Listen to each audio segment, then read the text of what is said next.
Hello বন্ধুরা, আপনার হয়তো মনে আছে সামার অলিম্পিক 2008 চীনের রাজধানী বেইজিং এ হয়েছিল। অনেক বছরের চেষ্টার পর চায়না এই আন্তর্জাতিক ইভেন্ট আয়োজনের সুযোগ পায়। দুনিয়াকে দেখানোর জন্য এবং ইভেন্ট সফল করার জন্য চায়না প্রায় $40 বিলিয়ন খরচ করে, যা দিয়ে নতুন স্টেডিয়াম সহ বেইজিং এয়ারপোর্ট থেকে শুরু করে রাস্তাঘাট সবকিছু নতুন করে সাজানো হয়। এমনকি হাজার খানেক নতুন বাস, লাইট, জেনারেটর, সিকিউরিটি, ট্রান্সপোর্ট সহ সবকিছু রেডি হয়ে যায়। কিন্তু তারপরও কি যেন একটা সংশয় সবার মনে থেকে যায়। অলিম্পিক ইভেন্ট শুরুর আর মাত্র 2 দিন বাকি। সারা পৃথিবী থেকে স্পোর্টস টিম, কলাকুশলী সব বেইজিং পৌঁছে যায়। সব টিকিটও বুক হয়ে গেছে, এখন শুধু অপেক্ষার পালা। ঠিক সেই মুহূর্তে এমন একটা নিউজ চাইনিজ প্রশাসনের কানে এলো, যাতে তাদের পায়ের নিচের মাটি সরে যাওয়ার মতো অবস্থা হলো। চায়না মেট্রোলজিক্যাল ডিপার্টমেন্ট জানালো যে বেইজিং এ ভয়ানক এক তুফান আসতে যাচ্ছে, যাতে প্রচুর বৃষ্টিপাত হবে। আর সেটা ছিল ঠিক বেইজিং অলিম্পিক ওপেনিং শিরোমণির দিনই। বৃষ্টির এই খবর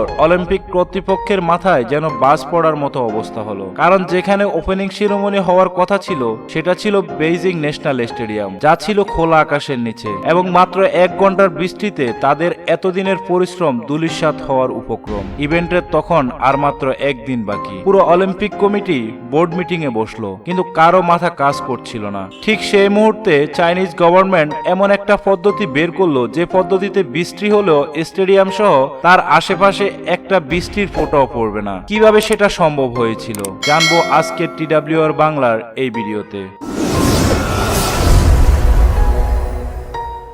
বন্ধুরা, এই সমস্যা থেকে উত্তরণের জন্য চাইনিজ সরকার ক্লাউড সিডিং নামক এক ধরনের টেকনোলজির ব্যবহার করেছিল। এবং ইভেন্টের দিন বেইজিং এর আকাশ যখন ঘনমেঘে ভরে গিয়েছিল, তখন সেই বৃষ্টিকে বেইজিং এর বাইরে বর্ষণের জন্য বাধ্য করা হয়েছিল। শুনতে আজব লাগলেও ইভেন্টের দিন বেইজিং এর আকাশ একদম পরিষ্কার ছিল। ক্লাউড সিডিং এমন একটা টেকনিক যা ব্যবহার করে পৃথিবীর যে কোনো স্থানে বর্ষণ করানো সম্ভব। এই টেকনোলজি কিভাবে কাজ করে, কিভাবে এই পাওয়ার মানুষের হাতে এলো, সেটা জানার আগে আমাদের জানতে হবে বৃষ্টি হয় কিভাবে। বৃষ্টি হওয়ার জন্য সবচেয়ে গুরুত্বপূর্ণ জিনিস হচ্ছে সূর্য।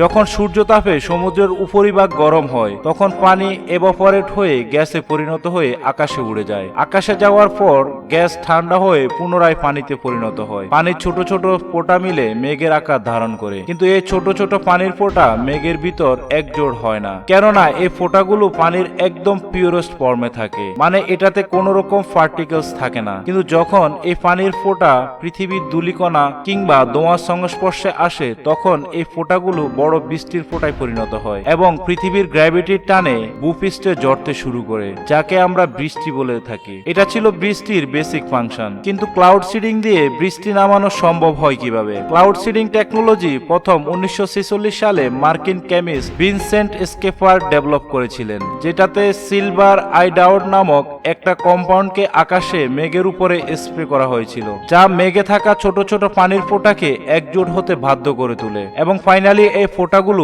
বড় হয়ে মাটিতে পড়তে শুরু করে। কিন্তু এই বৃষ্টিকে শুধু রেইন নয়, বরং আর্টিফিশিয়াল রেইন বলা হয়ে থাকে। এখন আসে আমাদের মেইন টপিক। দুবাই যে ক্লাউড সিডিং এর ব্যবহার করে যাচ্ছে, সেটা সত্যি অবাক করার মতো ব্যাপার। ইউএই পৃথিবীর এমন একটা দেশ যেখানে পানীয় জলের খুবই অভাব, কারণ এখানে বছরে মাত্র 10 দিন বৃষ্টি হয়ে থাকে, যার কারণে দুবাইতে কোনো নদী নেই। পানি তো দুবাইতে প্রচুর পরিমাণে আছে, কিন্তু তার সবই লবণাক্ত, যা পান করার উপযুক্ত নয়। যদি কেউ এই পানি পান করে, তবে সে মারাও যেতে পারে। তাহলে দুবাই পান করার মিঠা পানি কোথায় পায়? এর জন্য দুবাই অনেক বড় ডিসেলেশন প্লান্ট বানিয়েছে, যা সমুদ্র জল থেকে লবণ বের করে দিয়ে সেটাকে পান করার উপযুক্ত বানিয়ে দেয়। কিন্তু এই পদ্ধতিটা এত সহজ নয়। দিন রাত চলতে থাকা এই প্লান্টস লক্ষ কোটি লিটার পানি ফিল্টার করে থাকে, কিন্তু সাথে সাথে প্রচুর পরিমাণে বিদ্যুৎ কনজিউম করে থাকে, যার কারণে দুবাই সরকারের 1000 লিটার পানির ফিল্টারের খরচ $60 পর্যন্ত পড়ে যায়। যার কারণে দুবাইয়ের পানির জল এখন ক্লাউড সিডিং এর মাধ্যমে জমা করার পদ্ধতি শুরু করেছে। দুবাইয়ের হাত্তা পাহাড়ে